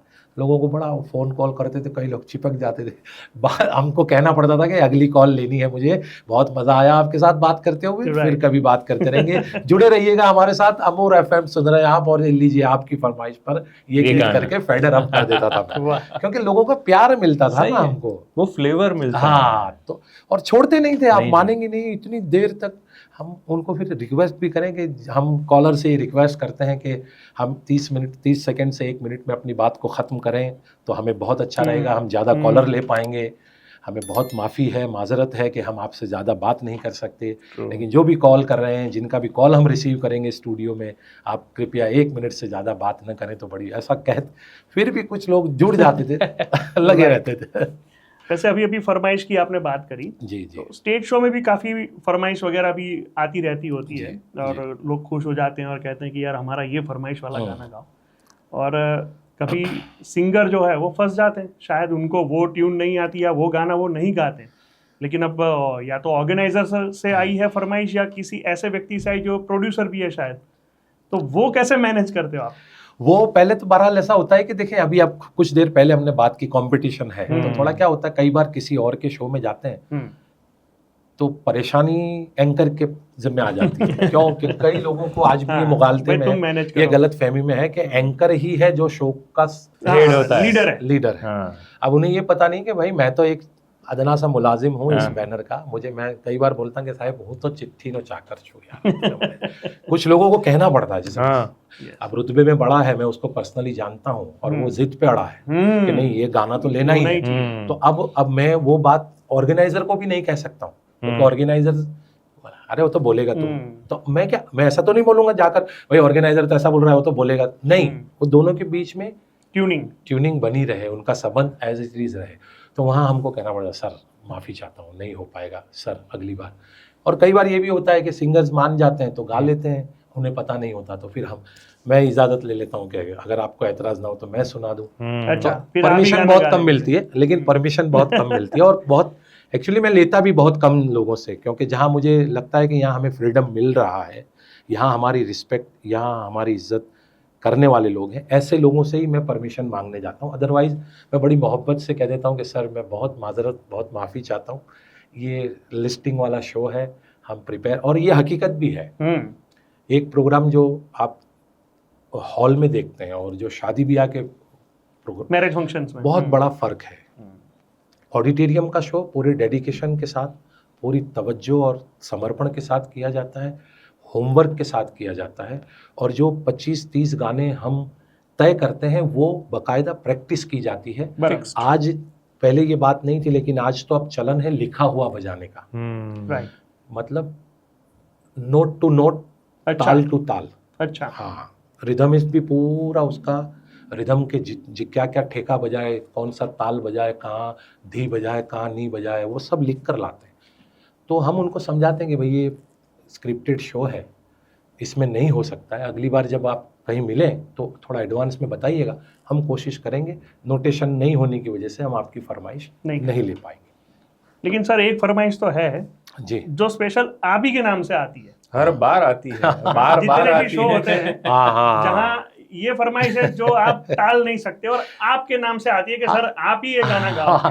ये कई बार मैं मुश्किल में इसके लिए पड़ जाता हूँ, जैसा मैंने नहीं कहा आपको, क्योंकि फिर क्या होता है कि कुछ बहुत ज्यादा इंटरप्ट करने में भी लोगों को ऐसा लगता है यार ये बहुत डिस्टर्ब कर रहा है, और ऐसे हादसे मेरे साथ हुए हैं। जैसे कि अभी एक शादी का फंक्शन था, बहुत बड़े कलाकार के साथ मैं होस्ट कर रहा था, वो इतना बड़ा आर्टिस्ट और डिजर्विंग आर्टिस्ट है, यंग लड़का है लेकिन बाकमाल लड़का है, मैं नाम डिस्क्लोज नहीं करूंगा, बाकमाल लड़का है, फिल्मों में, हिंदी फिल्मों में गाया उसने। अच्छा। और बाकमाल लड़का है। अब वो इतना, और मैं बहुत रिस्पेक्ट करता हूँ उसकी, क्योंकि घराने से ताल्लुक करता है। अब इतना अच्छा फनकार था, इतना अच्छा गा रहा था, तो भी कुछ जो मेरे चाहने वाले थे, चार चंद लोग, यार इसको बंद करो, तुम गाओ। अरे मैं बोला नहीं भाई, तुम ये क्या कह रहे हो? बोले नहीं, हमको आपसे तो एक गाना सुनना ही है। अब चूंकि वो बैंड टाइप का उनका पूरा सिस्टम रहता है, वो लोग अनप्लग 10-10 गाने, 12-12 गानों की मेडली बना के नॉन स्टॉप प्रेजेंट करते हैं। उसके बीच में मुझे कुछ भी थोड़ा सा माहौल बना, जैसे एक मेडले उन्होंने लिया, 10 गानों का मेडले है, उन्होंने जब तक वो प्रेजेंट नहीं करेंगे मैं ऊपर जाऊंगा नहीं। उनका जैसे मेडले खत्म होता है, मुझे साइड लाइन पता है, साइन लाइन के, भाई ये साइन लाइन है मेरी, ये गाने के बाद मुझे ऊपर जाना है, फिर अगली जो मेडले है उसके बीच दरमियान कुछ भी जो भी माहौल बना के मुझे छोड़ के आ जाना है। तो वहां भी जिद पे अड़ जाते हैं लोग, नहीं गाना तो पड़ेगा। किसको बोलूं? बोलो मेजबान को बोलो, फला भाई को बोलूं, ढीकना भाई को बोलूं। मैं बोलो बाबा हजरत रहने दो सर, प्लीज मत करो यार, आप ऐसा नहीं करो, मैं नहीं गा पाऊंगा। लेकिन ये बहुत अच्छी सी ट्रिक थी कि वो उन्होंने ये क्वेश्चन को डक कर दिया। नहीं, डक नहीं किया मैंने ये जो सच्चाई है वो बयान नहीं वो तो है, लेकिन हम जो चाहते थे जी कि वो गाना कौन सा है। अच्छा वो गाना थोड़ा सा देखिए, मैं पहले तो बता दूं कि मैंने किसी भी तरह की कोई तालीम नहीं ली है। इतनी सारी बात हुई अपने दरमियान, तो मैं अपनी बारे में एक और चीज बता दूं कि ये सब मेहरबानी खुदा की है, ईश्वर का भरपूर मुझ पर आशीर्वाद कह सकते हैं इसको। मैं ऑफिशियली सारे गामा पाधा निसा किसी भी स्कूल में मैं गया नहीं हूँ, और ना ही एंकरिंग मैंने, हाँ मैं उर्दू अदब के लिए तालीम लेने ज़रूर गया था। तो मैं जो कुछ भी कर रहा हूँ अपनी सोच से, अपनी समझ से कर रहा हूँ। और जहाँ तक आप जिस बात का जिक्र कर रहे हैं, ये गाना मैं एज अ सिंगर नहीं गाते, मुझे वो भी मुझे पता है, मेरे जज्बात है, यानी वो एक फीलिंग है, ये मेरी भावनाएं हैं। एक अगर 2 लाइन हो जाए, हाँ, ये मेरी भावनाएं हैं, ये मैं एज अ सिंगर नहीं गाता हूँ, ये एक बाप अपनी बेटी के लिए गाता है। और मैं हमेशा जब भी गाता हूँ मैं इसमें इसलिए डूब जाता हूँ क्योंकि मैं अपनी बेटी, मुझे बहुत खुशी है ये कहते हुए कि ईश्वर ने, खुदा ने मुझे सिर्फ एक ही बेटी औलाद के रूप में दी है, और मुझे बहुत उसका फख्र भी है। बहुत अच्छी बात है, क्योंकि रहमत बरसती है जहाँ बेटियां होती हैं। और मेरी जिंदगी में तो यकीनन उसके पैदा होने के बाद ही जो मेरा सेकंड फेज शुरू हुआ, मैं ये बात भी बता दूं जब बात करने बैठा हूँ, तो बेटी के जन्म के बाद जिंदगी पॉजिटिव हुई है मेरी। सारे हर्डल, सारी परेशानियां, जैसे जैसे वो बड़ी होती गई वैसे वैसे मतलब ऊपर वाले ने मेरे लिए राहें खोली। तो मेरे लिए तो बिल्कुल, मैंने सिर्फ सुना था उससे पहले कि बेटियां रहमत होती है, लेकिन मेरी बेटी, हाँ मेरी बेटी मेरे घर पैदा हुई, मैंने महसूस किया कि यकीनन बेटियां रहमत होती है। तो बेटियों के लिए मैं, और मैंने ये गाना पहली बार भी आपको मैं भरोसा दिलाना चाहता हूँ, ये सच बात है, ये मैंने नहीं गाया था, यकीन मानिए। मेरी बेटी छोटी सी थी जब, मतलब बोलना दादा, पापा, मामा, ऐसा जब बच्चा करता है वो उम्र में, 1-1.5 साल की उम्र में, पता नहीं वो ऐसे ही कहीं से गुनगुना रही थी, उसने कहीं सुना था या पता नहीं, ऐसा ऐसा। तो मैं बोला यार ये तो, बोले भाई बाजू में कहीं से बजता है ना, तो बोले ये सुनती है। तो मैंने सुना, उस वक्त धड़कन फिल्म नई नई आई थी, तो मैंने सुना, तो मुझे पहली ही बारी में मतलब मेरे दिल के तार बिल्कुल, अब वो नुसरत फतेह अली खान साहब, अद्भुत, बाप रे बाप, कुछ कह नहीं सकते। मतलब अब उनका गाया हुआ ये गीत है, लेकिन आपकी जब, तो मैं जरूर, आपकी फरमाइश है तो सुना दूंगा। 1-2 लाइन हो जाए बस। हाँ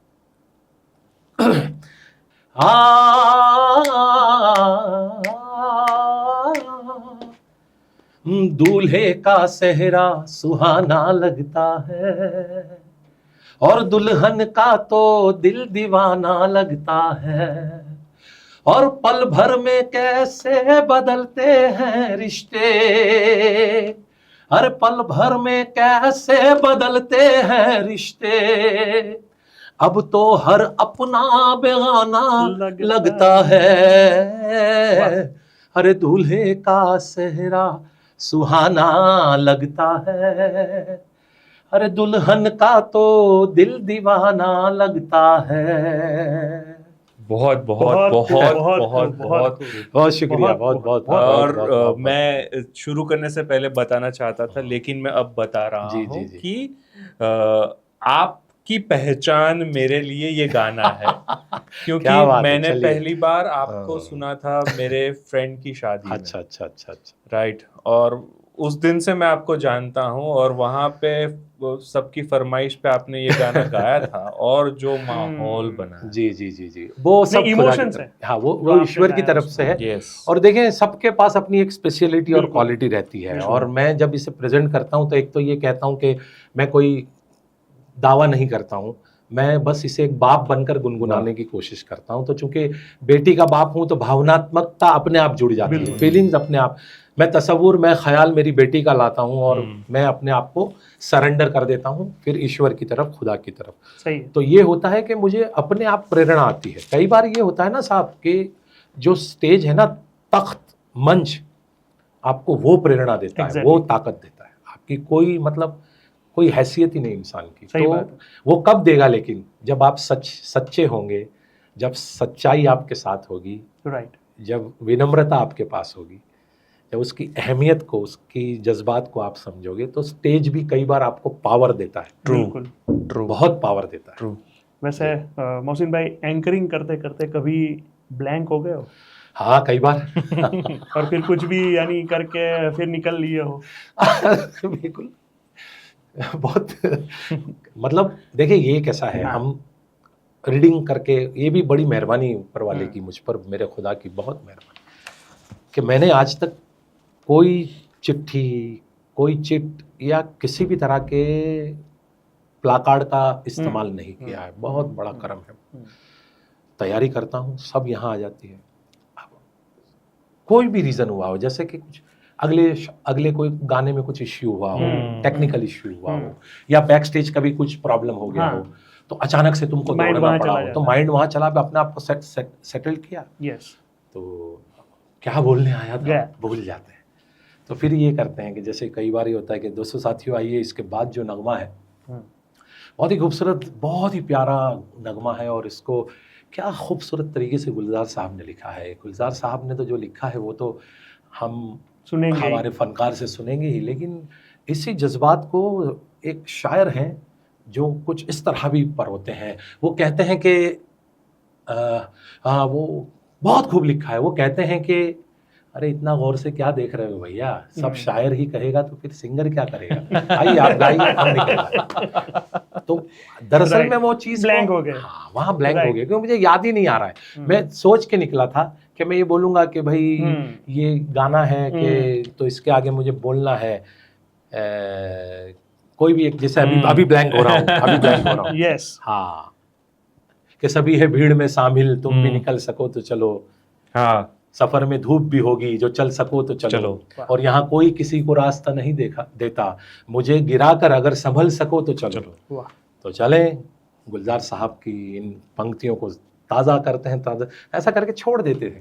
तो वो मैं भूल गया, मैं क्या करूँ अब। तो फिर ऐसा करके हर बार शायर ही कहे ऐसा लाजमी नहीं, ज़रूरी नहीं साहब, कभी कभी सिंगर को भी सुन लिया करो। ऐसा करके कुछ भी। एक बार ये हुआ था कि मैं रफ़ी साहब के बारे में प्रोग्राम कर रहा था, वो तो आज भी, वो जब भी 31 जुलाई आती है, मेरी बेटी मुझे हमेशा याद दिलाती है कि डैडी आपको याद है, वो उस प्रोग्राम में वाइफ और बेटी दोनों बैठे हुए थे। और कई सालों पहले की बात है।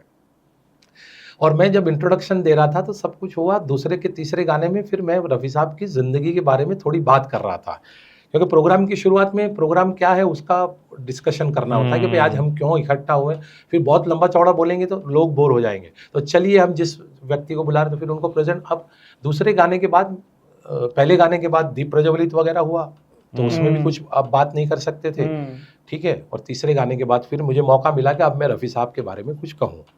तो अब रफ़ी साहब की ज़िंदगी के बारे में मैंने बात करना शुरू की, और मैंने बोला पहले ही कि अमृतसर नहीं, मैं बोला फिरोज शाह कोटला। अब मुझे लगा कि साला फिरोज शाह कोटला, ये तो स्टेडियम का नाम है, और दिल्ली। तो दोस्तों आपने फिरोज शाह कोटला का नाम तो सुना ही होगा, अब उसमें से फिरोज शाह निकाल दीजिए और कोटला को पकड़ लीजिए। तो कोटला के सुल्तानपुर नाम के गांव में रफ़ी साहब का जन्म हुआ। तो ये भी ऊपर वाले की मेहरबानी, ये प्रेजेंस ऑफ माइंड है, प्रेजेंस ऑफ माइंड, ये खुदा की देन है, ये हर किसी को ये भी हासिल और एंकर को ये होना चाहिए 100%। बिल्कुल। तो वो ऊपर वाले की दया से मेरे पास, और मैं अपनी ज़बान से कुछ नहीं, बहुत सारे लोग यही चीज़ के कायल हैं। मेरे जितने मोहब्बत करने वाले, मुझे इज्जत देने वाले लोग, उन्हें हमेशा मतलब ये चीज़ का हमेशा जिक्र कहा कि यार आपकी सेंस ऑफ ह्यूमर गजब की है, प्रेजेंस ऑफ माइंड। तो मैं और ये हकीकत है, मेरा इसमें कोई कमाल नहीं, सारा कमाल उसका है, उसने दिया है। बराबर है। और मोहसिन भाई वैसे 90s का जो दौर था और उसके चाहक का जो एक वर्ग है पूरा, है ना, वो तो आज तक भी है लेकिन जो न्यू जनरेशन है वो भी क्या 90s के गानों के पीछे पागल है क्या? नहीं, मतलब थोड़ा बहुत अभी ये ज़रूर चिंता का गंभीर विषय है, ये डिस्कशन का विषय है, क्योंकि कहीं कहीं इसको जिंदा रखने की कोशिश कुछ लोग कर रहे हैं, मेडले वगैरह बनाकर पुराने गानों को रीमेक कर रहे हैं। यहाँ तक के कुछ, मैं फिल्म के प्रोड्यूसरों को भी इसकी क्रेडिट देना चाहूँगा, जो अपनी फिल्मों में, नई फिल्मों में पुराने म्यूजिक ट्रैक को जिंदा कर रहे हैं। बहुत सारी अभी ऐसी मूवीज। तो ये अगर चलता रहेगा तो भले गीत का ढब बदलेगा, संगीत थोड़ा सा तब्दील होगा, लेकिन मेरा ये मानना है, लेकिन उसमें एक ख्याल ये रहना चाहिए कि ओरिजिनल क्रिएटर को क्रेडिट जरूर मिले। फिर ऐसा ना हो जाए कि ओरिजिनल पे वर्जन गाने वाला हावी हो जाए। अगर ये हुआ तो वो भुला दिए जाएंगे। अदरवाइज ये संगीत बहता सागर है। ये बहता सागर है, मतलब दुनिया जब तक कायम रहेगी ये बहता ही रहना है, इसका अंत नहीं है। आज देखिए आप, आज भी वो लोग मौजूद है, हमें कहते हुए खुशी हो रही है कि आज भी वो लोग मौजूद है जो KL साइगल साहब, पंकज मलिक साहब, सुरैया जी, शमशाद बेगम साहिबा, नूरजा जी, जोहराबाई अंबाली वाली साहिबा जैसे, अमीर भाई कर्नाटक की जैसी गायिकाओं को सुनते हैं। आज भी हम कार्यक्रम करते हैं, 70, 80, 90 साल के लोग। हाँ, ये पीढ़ी जब तक है तब तक ये लोग जिंदा रहेंगे। तो 90s को भी चाहने वाली पीढ़ी जब तक है तब तक तो यकीनन मैं समझता हूँ कि 90s का एरा खत्म नहीं हो सकता। लेकिन फिर जब वो पीढ़ी के लोग जैसे जैसे कम होने लगेंगे तो डेफिनेटली हर चीज का एक अपना प्रभाव होता है, तो वो चीज उस पर प्रभाव डालेगी और कहीं ना कहीं आने वाले वक्त में थोड़ा परेशान मतलब जरूर होंगे लोग। 90s को जो मोहब्बत करते हैं वो लोग जब तक है तब तक 90s का दबदबा अभी देखा, golden era 60s 70s 50s अभी भी चल रहा है। आज कोई भी रियलिटी शो देख लीजिए, इंडियन आइडल हो, सारेगामा हो या किसी भी टीवी का, अगर उनको रफी साहब, किशोर कुमार, मन्नादा, हेमंत कुमार, आशा जी, लता जी, इनके गीत अगर नहीं गवाते तो उनके शो को TRP नहीं मिलती, पूरा नहीं होता, TRP भी नहीं मिलती। दोनों चीज सही है। मैं किसी की बुराई करने हम नहीं बैठे हैं, नहीं। लेकिन ये सच्चाई है। आप बताइए कि कौन से शो में सिर्फ केवल अरिजीत सिंह चले और वो शो सक्सेस हुआ, रियलिटी शो। तो ये तो पुराना सोना है, ऐसे ही कहा नहीं गया। ये बड़े महान लोग थे जो छोड़ कर गए ये धरोहर, और इसकी कीमत और कदर करने वाले लोग भी इस धरती पर मौजूद है। और जब तक इसकी कदर और कीमत करने वाले लोग इस धरती पर मौजूद है, ये विरसा जो है वो खत्म हो जाने, ये सिलसिला चलते ही रहना है। मोहसिन भाई, आखिर में जरा ये जानना चाहेंगे कि ऐसी क्या वजह या ऐसी क्या बात है जो आज भी आपको एंकरिंग के साथ बांधे रखी है? खैर, ये मैं सच बताऊं तो बस शौक ही है, ज़ौक़ व शौक के, जिसने मुझे अभी तक इससे, मैंने बीच में भी कुछ वक्त पहले, मेरे बहुत अजीज दोस्त हैं अहमदाबाद के जो फील्ड से जुड़े हुए, जैसा आपने बताया ना कि भाई दोस्त नहीं, मेरी खुशकिस्मती है, मैंने बनाए हैं। मेरे लिए तो बहुत अच्छे हैं। अब उनके लिए मैं अच्छा हूँ कि नहीं ये सेकेंडरी चीज़ है, पर मेरे लिए वो लोग अच्छे हैं। तो मेरे जो वेलविशर्स हैं, मैंने 1 साल पहले, 1 साल 6 महीना पहले, पिछले साल 28 फरवरी का महीना था वो महीना नहीं, 29 फरवरी पहली बार 4 साल के बाद, लीप ईयर, तो ये 29 फरवरी का लीप ईयर था जो बहुत 4 सालों के बाद आया था। उस दिन हमारे एक बहुत अजीज की बर्थडे थी। वो बर्थडे को ख़त्म करके हम वापस हो रहे थे, तब मैंने ये थोड़ा सा अफसोस जताया था मौजूदा दौर का जो चलन है उसको देख के। और मेरे उन दोस्तों को मैंने कहा था कि यार मैं बस ये अब छोड़ दूंगा, अगर किसी को मुझे एज अ सिंगर बुलाना है तो मैं काम करूंगा, बाकी एंकरिंग अब मुझे नहीं करना है। तो उसने बहुत अच्छा बात बोला, बोले तुम्हारी ताकत नहीं है कि तुम इस फील्ड से दूर जा पाओ। तो मैंने बोला ऐसा क्यों बोल रहा है? बोले भाई आप पैसों के लिए ये नहीं कर रहे हो, आप पैशन के लिए कर रहे हो। रह नहीं पाओगे तो ये आप बिना एंकरिंग के। मैंने बोला यार तेरी बात में दम है। बोले पैसा ही अगर इस सब कुछ होता है इस क्षेत्र में तो बोले आपने कब का छोड़ दिया होता, पर आपका पैशन है। बिल्कुल ट्रू। तो अगर आप पैसों के लिए कर सकते हो तो वो चीज़ में आप अपने आप को डाइवर्ट और कन्वर्ट कर सकते हो, लेकिन जो पैशन से करते हो उसका फिर कोई ऑल्टरनेट नहीं है।